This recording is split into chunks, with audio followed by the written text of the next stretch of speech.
Welcome back to the deep dive. Today we're getting into a source text that's, well, it's a lot of things at once. Part history, part psychological journey, part, well, it's a tough coming of age story too. It really is. We're following this one man, Cyrus Shams, on his almost obsessive quest. He needs his life, and maybe even more importantly, his death, to add up to something more than just a footnote. Yeah, something significant. And we're digging into inherited trauma, what it means to assimilate, how you even build an identity when it feels like it's been forged in, catastrophe. Exactly. And Cyrus, he's trying to construct this personal mythology. He's got this idea about secular pacifist martyrdom, Yeah. which sounds intense. It does. And the big question we're sort of wrestling with here is, does meaning come from these grand sacrifices, these huge gestures? Or is it found somewhere else, like in the day-to-day, the just showing up? The mundane, even. Yeah. And we're focusing on this period when he's at Orkideh University, around 2015 to 2017. Right. And forget finding meaning on some mountaintop retreat. Cyril's journey kicks off somewhere much grittier, much sadder, really. We find him in this state he calls pathological sad, even though he's sober. And the opening image, it's just incredibly potent, isn't it? Oh, absolutely. He's lying on a bare mattress. The description is so specific, it smells of piss and Febreze. That combination, decay and this, cheap attempt to cover it up. And he's staring at this flickering light bulb. But he's not just noticing it, he's demanding something from it. He wants a sign. Not just any sign, though. He's making a deal, right? He's practically bargaining with God or the universe or whatever. Yeah, he says if the light bulb flashes on and off just like that, he'll sell all my shit and buy a camel and just start over. He wants this huge, undeniable signal, like something out of scripture. Buying a camel, it's such a leap. From this Midwestern university town reality to something ancient, something epic. He wants to ditch his whole life. But the light bulb just keeps flickering.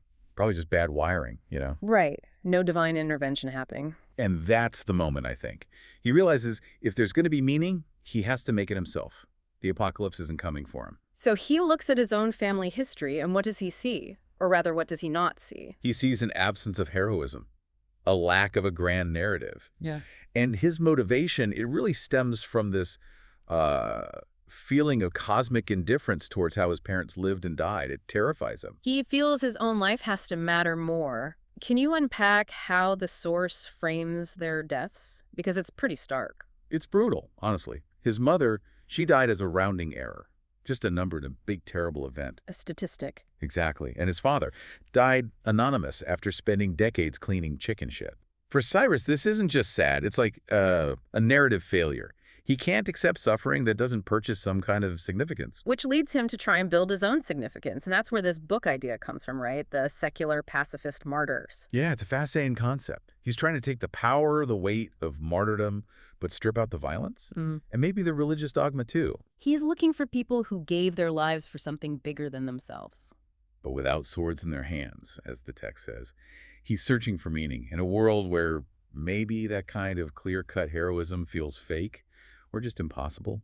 He wants a moral high ground away from all the politics and violence. But it's not easy. People around him, his friends, his AA sponsor, they push back immediately. They call it his shtick. Right. And internally, he's struggling too. He grapples with what the source calls the unforgivable vanity of fantasizing about one's own death. Oh, that's a tough one. The irony. He wants to avoid being insignificant like his parents, but the way he's chosen involves focusing intensely on himself, on his own potential death. He's caught, isn't he, between needing something real, authentic, and knowing deep down that he's trying to, engineer his own legacy. It's a performance. A performance of suffering to find genuine meaning. It's so tangled. And to untangle any of it, to understand his identity quest, we absolutely have to go back to the event that shattered everything in the first place. Definitely. We need to look at the historical trauma that sits right at the foundation of who he is. And that event, the one that Cyrus has basically built his whole understanding of loss around, is the downing of Iran Air Flight 655, July 3rd, 1988, over the Persian Gulf. Yeah, for anyone listening who doesn't know the details, this was huge. A civilian Airbus, an Iranian passenger plane, shot down by a U.S. Navy warship, the USS Vincennes. Right. The Vincennes was in or near Iranian waters, depending on who you ask, which is already complicated. It fired 2 surface-to-air missiles. And killed everyone on board, 290 people, just gone. Instantly. And the fallout, well, it was immediate and intensely political.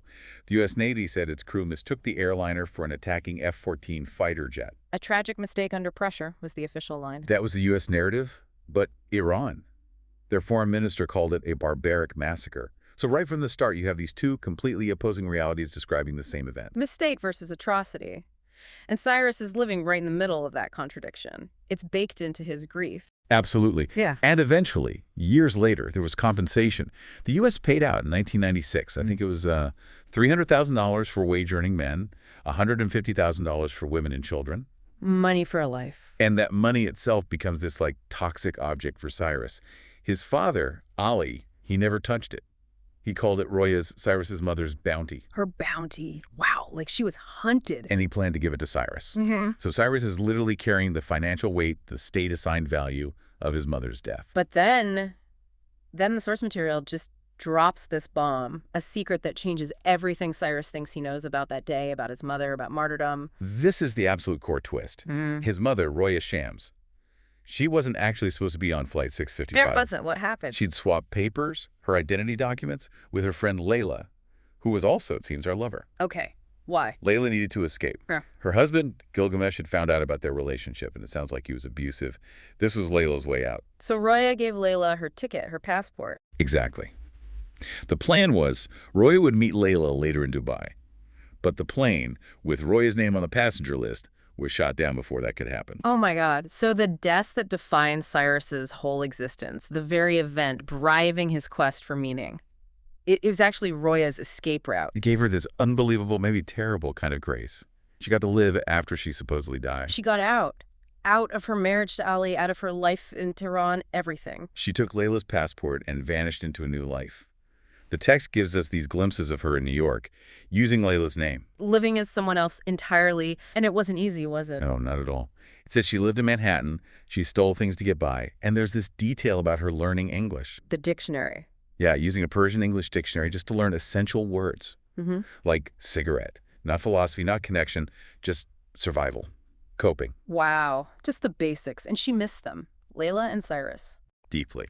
It says she missed Layla in her body, that physical connection, and she missed Cyrus in time. All that empty time stretching ahead without him. Time she'd bought with his impossible choice. So Cyrus's defining tragedy, his mother's martyrdom, it wasn't that at all. She chose life, a messy, difficult, stolen life. And that choice, that secret, is the real foundation. It completely reshapes the ground under his feet. And it reshapes our understanding of his father, Ali, and how he raised Cyrus in the aftermath. Ali's reaction to losing Roya or believing he'd lost her was basically work and assimilation, total focus on becoming American. He moved them, right, away from any community. Yeah, he took Cyrus to Fort Wayne, Indiana, got a job at one of those huge industrial chicken farms. And the text really paints a picture of that life, doesn't it? The sheer grind. Oh, yeah. He'd work an extra hour early just to make another $1.25 sack. It shows that level of just relentless labor and his view of the chicken. Fish machines, right? Converting grain into protein. Exactly. Total detachment. Like grief had just hollowed him out and left this cynical pragmatism. And he developed this whole philosophy based on something ancient. Right. This Sumerian clay tablet. It's apparently one of the oldest written complaints ever found, about 4,000 years old. And what was the complaint? Something profound. Hilariously mundane, actually. Someone complaining about receiving the wrong kind of copper. Like a bad Amazon review from antiquity. Seriously. And Ali drew a big life lesson from that. He did. His takeaway was that human nature, fundamentally, it doesn't change. Doesn't matter if we have planes and missiles and fancy tech. Deep down, the human soul is still, in his words, obnoxious, rotten. Wow. So progress is an illusion. People always whine about the copper. Pretty much.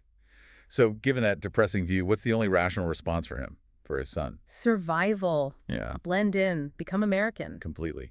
He actively forbade Cyrus from speaking Farsi, wanted to erase that part of him. Push the English instead. SAT words. Hyper-advanced vocabulary. Yeah, prioritize the performance of American intelligence over, cultural heritage, which left Cyrus feeling like neither one thing nor the other. The text calls him a daywalker. Yeah. American when it suited him and Iranian when it didn't. Always feeling watched, never quite fitting in anywhere, just fragmented. Which, ironically, is kind of what he gets paid to do for work, isn't it? This fragmentation. It's the perfect, almost cruel irony. He works as a standardized patient at the university hospital. He literally performs different identities. Neezy Van Boger, Franz Links, Jenna Washington. Right. He embodies their symptoms, their case histories. He's paid to simulate suffering, but only according to a script. His own real pain. Totally hidden. And sometimes he pushes against that script, doesn't he? Tries to inject his reality into the fiction. He does.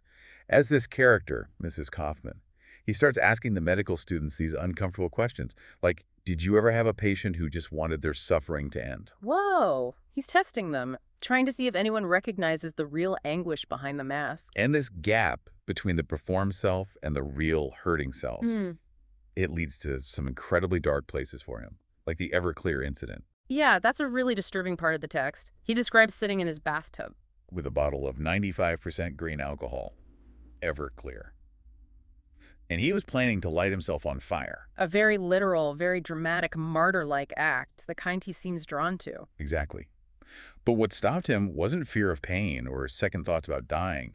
It was a practical consideration. He realized the fire would spread, burn down the whole apartment building. Yeah. He couldn't even have this grand, self-contained immolation. His destruction would spill over, affect others. It's a chilling detail. And he says he needed to be drunk just to see the world as everyone else did, as if sobriety made reality unbearable. Which makes his relationship with recovery and his AA sponsor, Gabe Bardo, really fraught. Totally. Gabe represents this very straightforward American approach to recovery. You're a sick person trying to get well, period. No complications. Clinical, direct, get it done. But Cyrus resists that simplicity. He wants something more. He talks about needing a Persian higher power. He looks for it in Rumi, in mystics, in his heritage. He wants his recovery to feel as deep and complex as his pain, maybe. Not just this textureless middle ground he talks about. Exactly. And that leads to this big clash with Gabe in a coffee shop. It's a real collision. Gabe just dismisses Cyrus's search, doesn't he? Calls it fucking bullshit. He does. He lays it out pretty bluntly. Yeah. Says Cyrus is the most American kid he knows, watching Marvel movies, playing video games. Ouch. So Gabe thinks the Persian identity thing is just an act. Another performance. Yeah, a shtick, just like his friend said. A way to avoid the actual, maybe boring work of staying sober. Gabe even suggests the martyr thing is just because his parents died anonymously. It's a harsh critique. And how does Cyrus take that? Internally, it seems to confirm his fears. He sees sobriety as nothing in every direction. This bland, empty space. He feels like he's faking it, wearing good person drag. He needs intensity. He needs meaning. He needs stakes. The middle ground feels like a lie. Which is why he's drawn to someone who seemed to embody intensity. Someone living right on the edge of meaning and non-meaning. The artist, Orkideh. Right. He needs to escape that textureless middle, and Orkideh feels like the answer. Her name even means orchid in Farsi, which feels significant. She's this Iranian artist living in New York, dying of cancer. And her final artwork, it's pretty radical. It's called Death Speak, and it is exactly what it sounds like. She sits in a gallery in Brooklyn, in a museum, and she just speaks to visitors while she's actively dying. Wow. Making her own death a public performance. But maybe in a different way than Cyrus fantasizes about. Maybe. It feels less about legacy and more about presence. And his friend C, the roommate, really pushes him to go. Z tells him this is what writers do. They follow the story, using Cyrus's own framework against him almost. Yeah, and that's what finally gets him there. He's the bounty money, his mother's compensation money. He invests his trauma into seeking this encounter, literally. And when he meets Orkideh, she gives him this incredible image, this metaphor that seems to speak directly to his own fragmented self, the Persian mirror art. Right. Can you explain that? It feels really key. Yeah, she talks about how, historically, diplomats from the Safavid era brought back these huge, ornate European mirrors, status symbols. Okay. Big, perfect mirrors. But the journey back to Isfahan was long and rough, and the mirrors often shattered in transit. So they were useless. Broken. You'd think. But instead of throwing the pieces away or trying to glue them back into one perfect sheet, the architects used the fragments, the broken bits. They arranged them into these incredibly intricate, beautiful mosaics, covering walls and domes and mosques and shrines with shattered reflections. Wow. So the brokenness becomes the beauty. Exactly. And Orkideh's point is that Persians have been training for a long time in sitting in the complicated multiplicities of ourselves. They learn to embrace the fragments, not demand a single perfect reflection. Rejecting the simple good versus evil narrative. The Siegfried versus the dragon thing she mentions. Right, embracing complexity, contradiction, fragmentation as a strength almost. But Cyrus, he hears this, but his immediate reaction is still filtered through that American lens, that fear of judgment. Instantly, he thinks about W.E.B. Du Bois, about double consciousness, always seeing himself as others see him, especially those who might hate him. He worries about headlines. Iranian death cult manifesto. He can't just sit with the multiplicity. He pathologizes it. Yeah, his assimilated anxiety kicks right back in. But then something happens in the conversation that makes him feel like this meeting was meant to be. It feels fated. What does Orkideh say? She somehow references the 1988 plane crash. Without him even mentioning it, she says something like, or any of the people on that flight. Whoa. How would she know? It's unclear. Maybe intuition. Maybe she just recognizes the shape of that specific national trauma in him. Whatever it is, it shakes Cyrus, makes him feel seen. And Orkideh explains her own project, Death Speak. She says she's doing it to be present for her own death, not making art as mere ornament. Yeah, she wants to strip away the pretense. She quotes a line, "Oh, Muslims, I am sad tonight." Just plain speaking. Honesty. Saying it plain. The opposite of Cyrus's elaborate martyr fantasies. She's modeling presence over performance. But the ending is abrupt and tragic. Yeah. Cyrus goes back to the museum the next day. And she's gone. Yeah. He finds out she died the night before. In her room. Whoa. Possibly suicide, the text hints, will be with pain medication. Man, so he missed the final acts, the very presence he was seeking? Exactly. The teacher, the exemplar, she's gone. She's become an artifact herself now. And Cyrus just collapses on the museum stairs. He's lost his external guide. Which forces him back inside, back to his own history, his own family's complicated relationship with suffering and meaning. Yeah, that collapse seems to trigger something. He starts thinking about other forms of suffering, other ways it gets managed or performed. He remembers his uncle, Arash Shirazi. During the Iran-Iraq War, and his uncle had this incredibly strange job, didn't he? Bizarre is the word. His duty was to ride a horse through the battlefields at night, dressed up. Like an angel, sort of. Black cloak, flashlight under the chin, carrying a specific sword. Zulfikar, yeah. It was pure theater, and the purpose was deeply morally complex. He was supposed to inspire the dying soldiers. To inspire them to suffer manfully. And, most importantly, not to commit suicide. He was there to basically guarantee their place in the afterlife, to preserve their martyrdom status. Offering spiritual comfort in a way? But here's the agonizing part. He was absolutely forbidden from giving them any physical comfort. The dying men would cry out for water, just water. And he couldn't give it to them? No. He could offer eternity, but not a sip of water. It's this brutal contradiction. Spiritual solace at the cost of basic human kindness. Wow. And Cyrus connects this to his own struggle. It seems like it, this pressure to suffer well, to make it mean something.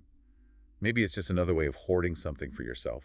Like a rash hoarding the promise of heaven while denying water. Is Cyrus hoarding meaning by fantasizing about a noble death? Keeping that stillness, that peace for himself instead of engaging with the messy present. Maybe. And this line of thought starts to connect with new information he receives. The final piece of the puzzle about his mother. Who contacts him? Singlin. She was Orkideh's gallerist and also her ex-wife. Okay. And she knows the story. She knows it all. Confirms the entire identity swap between Roya and Layla. Lays bare the truth that Cyrus's foundational story was. Well, not the truth. That must have been devastating. But does saying offer anything else, more than just confirmation? She offers wisdom. Real practical wisdom, not grand theory. She tells him that anger is just a form of fear. Anger is fear. Okay. And she has that fear, for her, was actually useful. It was the dirty fuel that helped her escape her own terrible first marriage back in Vietnam and build a new life in America. So messy emotions aren't something to be transcended or purified, maybe. They're tools, fuel. Exactly. It's permission to be human, basically. Right. Pragmatic survival over performative purity. And she also shares Orkideh's final written note. What did it say? It's powerful. Orkideh wrote, "I demand the same leniencies, rationalizations granted to mediocre men for centuries." Wow. A refusal to be held to a higher, perhaps impossible standard just because she's a woman, an artist, dying. Precisely. She didn't want her life or her death reduced to some grotesque artifact. She wanted the right to be complex, maybe even flawed. Unremarkable in a way. That hits hard against Cyrus's whole project. And it forces him to rethink this idea of goodness itself, doesn't it? It does. He reflects on this concept of goodness as absence. Like, a rich person is considered good simply because they don't actively harm a homeless person. Right. Goodness defined by not doing bad things. Passive. And Cyrus realizes that's not enough. His life can't just be an absence of harm. It has to be active. An active chisel, the text says. Something that shapes, that creates, that is present. No more textureless middle, no more grand, distant fantasies of death. Action.